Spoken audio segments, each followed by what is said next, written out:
Hi, this is Chris from Resolute Philanthropy. I want to talk a little bit today about stories, specifically those stories that we revisit over and over again. Um, this could be a book or a TV show or a movie or a piece of art, but some story that you find yourself drawn to. When we think about these types of stories, we can uncover some of the things that are really important to us, some of the characteristics or traits or values, because they're echoed in these stories that we keep reading to ourselves or watching again and again and again. And when things are as stressful and as chaotic as they are now, I think many of us go back to those comfort stories to ground ourselves, to reconnect with a narrative that makes sense to us. And for me, when I'm thinking about the last couple days when the federal government seemed to stop all funding and then maybe not, and then definitely we won't, but you never know what's going to happen tomorrow. And in the midst of my frantic doom scrolling, I started thinking a lot about the Peter Jackson films, the Lord of the Rings series. And if we're friends, you know that I love these movies, and we've probably talked about it before. But if we're new here, I love these movies.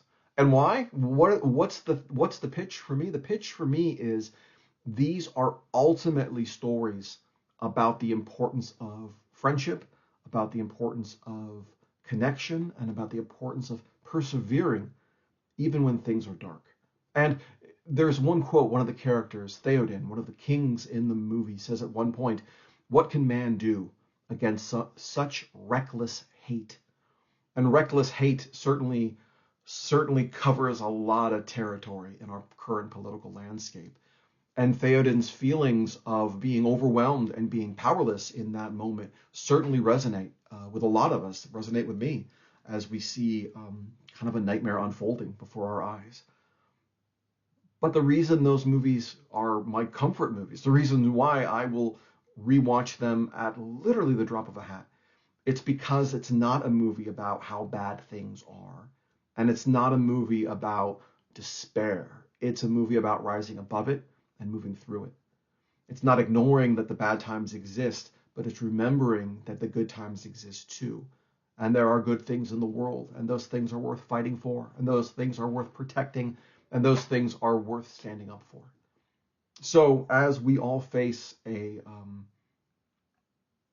want to say an unprecedented time, but for me it feels a lot like 2020, right? When things were shutting down and there was no really clear source of information about what was going to happen and how long lockdown was going to last for.